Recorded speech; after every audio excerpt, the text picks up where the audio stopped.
থেমে যায়। থেমে যাওয়ার কারণ বিভিন্ন হতে পারে। আপনার কণ্ঠস্বর ভেঙে গেল হঠাৎ, অর্থাৎ আপনার আর পড়া সম্ভব হচ্ছে না, এরকম অনেক সময় হয়। হতে পারে যে নিঃশ্বাস নিতে পারছেন না। তো এখন সেটা আপনি আয়তের মাঝখানেও থেমে যেতে পারেন। কিন্তু এই যে থামার বিষয়টা, এই থামতে গিয়ে যেন অর্থের বিকৃতি না ঘটে। অনেক সময় দেখা যায় সঠিকভাবে না থামার কারণে অর্থের বিকৃতি ঘটে যায়। শুধু এই কারণেই এই নিয়মগুলো পড়া প্রয়োজন। যদিও বাংলাদেশে তাজভিদের বই আমি সব পড়ি নাই, তবে মনে হয় অধিকাংশ বইতে এগুলো নাই। আহ, এবং এটা পড়ার প্রয়োজন অনুভব করে না অনেকেই। তা যাই হোক, তা আমরা প্রথম যেটা পড়বো সেটা হলো থেমে গেলে কিভাবে থামবো। অর্থাৎ শব্দের শেষ অক্ষরেই তো সবকিছু পরিবর্তন, ঠিক না? আরবি গ্রামার বলেন, তারপরে অন্যান্য যা কিছু বলেন সবকিছু কিন্তু শব্দের শেষ অক্ষরকে কেন্দ্র করে। থামলেও শব্দের শেষ অক্ষরেই হরকতের পরিবর্তন হবে, অন্য কোনো অক্ষরে কিন্তু পরিবর্তন হবে না। নিয়ম হচ্ছে যে শব্দের শেষ অক্ষরে যদি জবর জের পেশ থাকে, তাহলে আপনাকে থেমে গেলে সেটাকে সাকিন করে পড়তে হবে। তাহলে আমরা কি বললাম? শব্দের শেষ অক্ষরে যদি জবর জের পেশ থাকে, তাহলে সেইখানে থামার ক্ষেত্রে শব্দের শেষে জজম বা সাকিন, যেটাকে আমরা বলি, জজম বা সাকিন দিয়ে পড়তে হবে। যেমন সাকার, সাকার। তারপর ওয়াল আসরি, ওয়াল আসর, ওয়াল ফাতহু, ওয়াল ফাতহ। এখন এটাকে যদি শব্দের শেষে হামজাও থাকে, হামজাটাকে আলাদাভাবে বলার কারণ হলো অনেকের ধারণা, এমনকি আমারও ধারণা ছিল এক সময়, যে হামজা থাকলে মনে হয় এখানে জবর দিয়ে পড়তে হয়, মানে জবর থাকলে জবর, জের থাকলে জের দিয়ে পড়তে হয়। কিন্তু আসলে বিষয়টা তা না। হামজা থাকলেও যদি আপনি শব্দের শেষ অক্ষরে হামজা পান, তাহলে সেখানে যদি থামতে চান এবং ওই হামজার উপরে যদি জবর জের পেশ থাকে, তাহলে আপনাকে ওখানে সাকিন করে পড়তে হবে। এখানে জবরদের পেশ বলতে সিঙ্গেল জবরদের পেশ, ডাবল না। তাহলে আমরা এক কথায় বলতে পারি শব্দের শেষ অক্ষরে যাই হোক না কেন, সেখানে যদি জবর জের পেশ থাকে, যেই অক্ষরই হোক না কেন, সেই ক্ষেত্রে ওই জবরদের পেশটাকে জজমে কনভার্ট করতে হবে, বা যেটাকে আমরা বলি জজম, কেউ বলি সুকুন, এটাতে কনভার্ট করতে হবে। তাহলে আপনি যথাযথ পড়া, আপনার যথাযথ পড়া হবে আর কি, নিয়মতান্ত্রিক পড়া হবে। এটা হলো প্রথম নিয়ম। দ্বিতীয় নিয়ম হচ্ছে শব্দের শেষে যদি বেসিক মাদ থাকে। বেসিক মাদ বলতে আমি এখানে আহ, মানে খাড়া জবর পর্যন্ত বেসিক ম্যাথ ধরেছি আর কি। খাড়া জের উল্টা পেশের ক্ষেত্রে ভিন্ন নিয়ম। তাহলে বেসিক ম্যাথ কি কি? জবর জের পেশ, তারপর খাড়া জবর। তাহলে বেসিক ম্যাথ শব্দ শেষে কি কি থাকলে? জবর, মানে সরি, আলিফ মাদ, ওয়াও মাদ, ইয়া ইয়া। মাদ, আর হলো কি খাড়া জবর। এই চারটা অবস্থায় আপনাকে যে অবস্থায় আছে সেই অবস্থাতেই পড়তে হবে, এর কোনো পরিবর্তন করা যাবে না। সবাই বুঝেছেন তো এটা? তাহলে জি। শব্দের শেষে যদি জবর জের পেশ, সরি, আলিফ মাদ, ওয়াও মাদ, ইয়া মাদ, আর একটা কি বললাম, খাড়া জবর। হ্যাঁ। যদি খাড়া জবর থাকে, তাহলে আপনাকে কি করতে হবে? যে অবস্থায় থাকবে শব্দের শেষ অবস্থা, সেই অবস্থাতে আপনাকে পড়তে হবে। এখানে কোনো আপনার কোনো ব্যক্তি স্বাধীনতা থাকবে না। আপনি ওখানে কোনো সাকিনের কোনো ব্যবহার করতে পারবেন না। যেমন দেখেন, হাজা শব্দের শেষে কি মাদ? আলিফ মাদ। আলিফ মাদ। আলিফ ওখানে মাদ। আলিফ মাদ দিয়েই আলিফ পড়তে হবে। জিলজালাহা, কি মাদ শেষে? আলিফ। আলিফ মাদ। আলিফ মাদ। লিজিক্রি, কি মাদ? ইয়ামাত। ইয়ামাত, এখানে ইয়ামাত দিয়েই পড়তে হবে। বুঝতে পেরেছেন? তাহলে শব্দের শেষে যদি ওয়াও মাত থাকে, ওয়া আবুদু, থেমে গেলে ওয়া আবুদুই পড়তে হবে। তাউলু, থেমে গেলে তাউলুই পড়তে হবে, এখানে আপনার অন্য কিছু পড়ার সুযোগ নাই। এরপরে দেখেন তহা, তহাই পড়তে হবে, থেমে গেলেও তহা, মিলিয়ে পড়লেও তহা। মা ও, এখানেও একই নিয়ম। কলা, একই নিয়ম। তাহলে আমরা বলতে পারি শব্দের শেষে যদি আলিফ মাদ, ওয়াও মাদ, ইয়া মাদ, খাড়া জবর থাকে, তাহলে ওই থেমে গেলেও যা, মিলিয়ে পড়লেও তাই। বা আমরা বলতে পারি মিলিয়ে পড়লেও যা, খাড়া জবর থেমে গেলেও তা। কিন্তু যদি শব্দের শেষ অক্ষরে খাড়া জের এবং উল্টা পেশ থাকে, তাহলে কিন্তু সেটা সাকিন হয়ে যাবে, সাকিন বা জজম হয়ে যাবে। এখন খারাজের উল্টা পেশ এগুলো কি সব অক্ষরের উপরে থাকে? থাকে না। এটাও কিন্তু মাথায় রাখতে হবে। খারাজের থাকে কিসের কিসের নিচে? হায়ের নিচে। কিসের নিচে? হামজার নিচে। কিসের নিচে? ইয়ার নিচে। বুঝতে পেরেছেন? তাহলে খারাজের থাকে কোন কোন অক্ষরের নিচে? হা, ইয়া, হামজা। যেমন লিইলা, লিইলা, এর বাইরে আপনি কোথাও পাবেন না কোনো অক্ষরের নিচে খারাজের। আর উল্টা পেশ থাকে কিসের উপরে? হায়ের উপরে। তারপরে কি হামজার উপরে। আরেকটা কি? হ্যাঁ, না না না, ওয়াও এর উপরে। Wow, wow. এখানে কমন হচ্ছে হামজা এবং কোনটা? হা। হ্যাঁ। হামজা এবং হাটা হচ্ছে কমন, কিন্তু ইয়া এবং ওয়াওটা হলো, ইয়া হচ্ছে আপনার উল্টা পেশ, আর ওয়াও মানে, মানে ইয়া হচ্ছে কি খাড়াজের, আর জি। ওয়াওটা হচ্ছে উল্টা পেশ।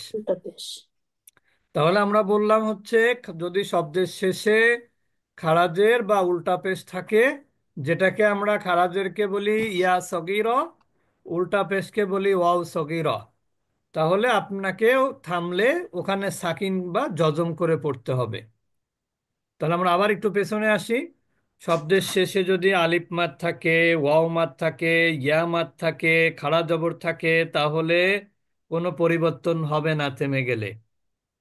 একই ওখানে মাপ দিয়ে সাকিন পড়তে। করতে পারবেন না। সাকিন যেটা থাকবে সেটা সাকিন। আর যদি শব্দের শেষে যদি খাড়াজের থাকে অথবা উল্টা পেশ থাকে, তাহলে সেটাকে আপনি সাকিন করে পড়বেন যদি থেমে যান। এই নিয়মটা অনেক গুরুত্বপূর্ণ। এখানে আমরা অনেকেই আহ, নতুন যারা যদি কেউ থাকেন তাহলে বেশি গুরুত্ব দিতে হবে। যদি শব্দের শেষ অক্ষরের আগের অক্ষরে বেসিক মাদ, বেসিক মাদ মানে কি? আলিফ মাদ, ওয়াও মাদ, ইয়া মাদ, খাড়া জবর, খাড়া জের, উল্টা পেশ, এই সমস্ত মাদের পরের অক্ষরে যদি থামার কারণে সাকিন হয়, আবারও বলছি, বেসিক মাদের পরের অক্ষরে শব্দের শেষে বেসিক মাদের পরের অক্ষরে যদি থামার কারণে কি হয়? সাকিন হয়, সাকিন। তাহলে কিন্তু সেটা হবে মাদ্দে আরজি। যেমন দেখেন, এখানে হলো তুকাজ্জিবানি, তুকাজ্জিবানি, তাহলে নুনের নিচে জের আছে, তাহলে এখানে থেমে গেলে কি হবে? সাকিন হবে। আর রহিমি, থেমে গেলে কি হবে? মিমে সাকিন হবে। সাকিন হবে। ফায়াকুনু, থেমে গেলে কি হবে? সাকিন হবে। তাহলে আমরা বলতে পারি বেসিক মাদ, আলিফ মাদ, ইয়া মাদ, ওয়াও মাদ, খাড়া জবর, খাড়া জের, উল্টা পেশ, তার পরের অক্ষরে যদি থামার কারণে সাকিন হয়, বেসিক্যালি সাকিন না কিন্তু থামার কারণে সাকিন, বেসিক্যালি সাকিন থাকলে তখন আবার কি মাদ হবে বলেন তো? সাকিন থাকলে লাজিম, মাদ্দে মাদ্দে লাজিম। লাজিম হয়ে যাবে তখন। আজিম। বুঝতে পেরেছেন? যদি মাপ। বেসিক মাদের পরের অক্ষরে থামার কারণে না হয়ে যদি বেসিক্যালি সাকিন হয়, বেসিক মাদের পরে বেসিক্যালি সাকিন হয়, তাহলে মাদ্দে লাজিম। আর যদি বেসিক মাদের পরের অক্ষরে থামার কারণে যদি সাকিন হয়, তাহলে কি? মাদ্দে মাদ্দে আসছে। আরজি। আরজি। এই জন্য মাপ। এটাকে আমি বলি কন্ডিশনাল মাদ। কন্ডিশন হচ্ছে আপনি 60% কমিশন পাবেন, 50% কমিশন পাবেন, কিন্তু সেখানে কন্ডিশন অ্যাপ্লিকেবল। সেখানে কি কন্ডিশন অ্যাপ্লিকেবল, আচ্ছা। এখানে 3 আলিফ মাদ করতে হবে যদি আপনি থেমে যান। এরপরে হলো, আমরা তো জানি লিনের অক্ষর কি কি, দুইটি। দুটি। একটা হচ্ছে ওয়াও আর একটা হলো কি ইয়া। ইয়া। ওয়াও সাকিনের পূর্বে জবর হলে ওয়াও লিন, ইয়া সাকিনের পূর্বে জবর হলে ইয়া লিন। ইয়ালিন। তাহলে এখানে নিয়ম হচ্ছে লিন কিন্তু কখনো মাদ হয় না। লিন মানে হচ্ছে কি সফটলি উচ্চারণ করতে হয়, নরম করে উচ্চারণ করতে হয়। কিন্তু লিন তখন মাদ হয় যখন লিনের পরের অক্ষরে থামার কারণে সাকিন হয়। তাহলে লিনের পরের অক্ষরে যদি থামার কারণে সাকিন হয় তাহলে সেটা হবে মাদ্দে লিন। তখন মাদ্দে লিনের পরিমাণ হচ্ছে 1 থেকে 3। আপনি একালিফও করতে পারেন মানে 2 হারাকা, অথবা 3 আলিফ করতে পারেন 4 হারাকা। তবে কারি সাহেবরা 6 হারাকাও করেন, মানে 4 আলিফও করেন, এটা কোনো দোষণীয় নয়। কিন্তু মাত করতে হবে, এটাই নিয়ম। এরপরে হলো, এবার আমরা চলে যাব ডাবল হারাকাতে। এত সময় আমরা ছিলাম কিসে, সিঙ্গেল হারাকায়। ডাবল হারাকায় যদি শব্দের শেষ অক্ষরে যদি 2 জবর থাকে তাহলে থেমে গেলে 1 আলিফ মাদ হবে, এটাকে বলে মাদ্দে ইওয়াজ। ব্যতিক্রম হলো হা। শব্দের শেষে যদি গোলতা থাকে, হা মানে কি গোলতা আর কি, শব্দের শেষে যদি গোলতা থাকে তাহলে এই নিয়মটা প্রযোজ্য হবে না। তাহলে আমরা কি বললাম, শব্দের শেষে যদি 2 জবর থাকে তাহলে থেমে গেলে মাদ্দে এওয়াজ হবে বা 1 আলিফ মাদ হবে। যেমন তাওয়াবান থেমে গেলে তাওয়াবা, মা আন থেমে গেলে মা আ। এটা অনেকেই এখানে কনফিউজড যে মা আন হবে নাকি মা আ হবে। এখানে মা আ হবে। হুদান কি হবে, হুদা, খাড়া জবর দিতে হবে যেহেতু পরে কি আছে, হরকতবিহীন ইয়া আছে। মুসাম্মান থেমে গেলে কি হবে, মুসাম। মুসাম্মা। তাহলে শব্দের শেষে 2 জবর থাকলে আপনার থেমে গেলে 1 জবর 1 আলিফ মাদ করতে হবে, সেটাকে মাদ্দে আওয়াজ বলে। কিন্তু শব্দের শেষে যদি 2 জের অথবা 2 পেশ থাকে তাহলে কি হবে, সেটা সাকিন হয়ে যাবে, জজম হবে। সাকিন হবে, হ্যাঁ। তাহলে শব্দের শেষে 2 জের থাকলে বা 2 পেশ থাকলে সেখানে থেমে গেলে সাকিন হয়ে যাবে। এরপর যেটা আমরা বলছিলাম, গোলতা। গোলতাকে বলা হয় ফ্যামিনিন তা বা তায়ে মারবুতা। তায়ে মারবুতা। মারবুতা। মারবুতা মানে হচ্ছে পেঁচানো তা। তা পেঁচানো তায়ের উপরে 2 জবর থাকুক, 2 জের থাকুক, 2 পেশ থাকুক, যাই থাকুক না কেন, থেমে গেলে এটা হা হয়ে যাবে এবং এখানে সাকিন করে পড়তে হবে। এখানে আর ওই যে মাদ্দে ইওয়াজ ওই নিয়মটা এখানে প্রযোজ্য হবে না। হবে না। তাহলে গোলতায়ের উপরে 2 জবর থাকুক, জের থাকুক, পেশ থাকুক, সিঙ্গেল জবর থাকুক, সিঙ্গেল জের থাকুক, সিঙ্গেল পেশ থাকুক, অল টাইম হাটা সাকিন হবে সব সময়। এখানে অন্য কোনো ব্যতিক্রম নিয়ম নাই। মানে গোলতাটা হা হয়ে যাবে এবং হাটা সাকিন হয়ে যাবে। যেমন দেখেন, মুসলিমাতান মুসলিমাহ, রদিয়াতিন রদিয়াহ, হাওবিয়াতুন হাওবিয়াহ, কানাতিল কদিয়াতা কদিয়াহ, ইয়াউমুল কিয়ামাতি কিয়ামাহ, আল কারিআতু আল কারিআহ।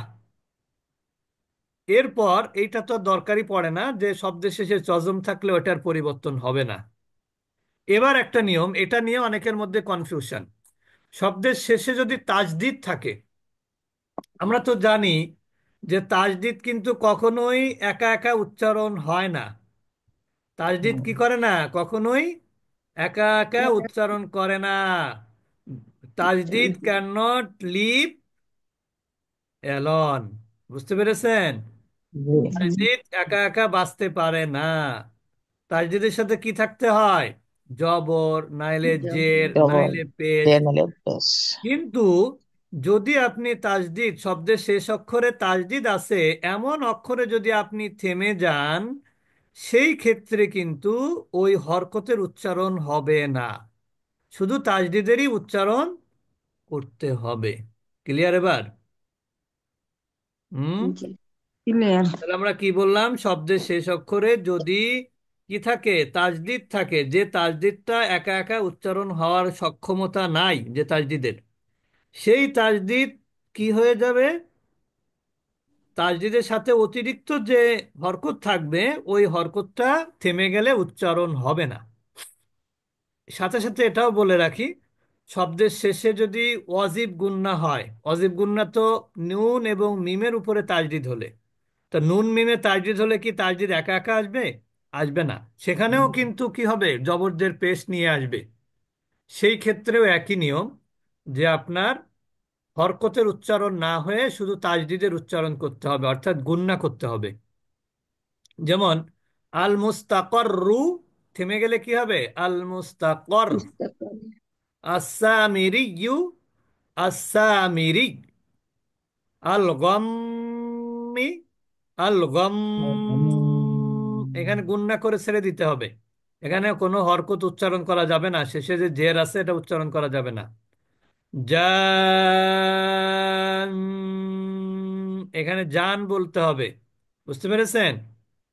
জান বলে ছেড়ে দেওয়া যাবে না, জান বলে গুণনা করতে হবে, একটু ধরে রাখতে হবে। এখানে দেখেন এই যে মাদের চিহ্নটা ভুল আছে কিন্তু এখানে, এখানে কিন্তু কি হবে, মাদ্দে লাজিম হবে।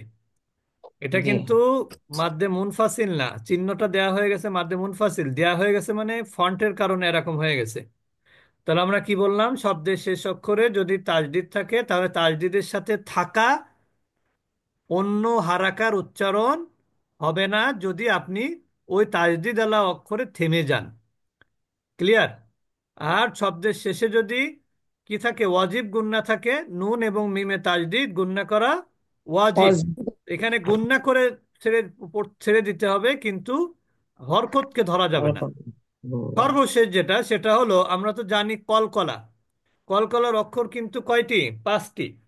পাঁচটা। কফ, ত, বা, জিম, দাল, যেটাকে আমরা একসাথে বলি কুতুবজাত। কত বোঝার? যদি শব্দের শেষে এরকম কলকলার অক্ষর তাজদিদ যুক্ত হয়, ওই ক্ষেত্রেও একই নিয়ম, আপনার হরকতের উচ্চারণ হবে না, কিন্তু কলকলা হবে। কোন, কেমন কলকলা? হাই ক্লাসের কলকলা।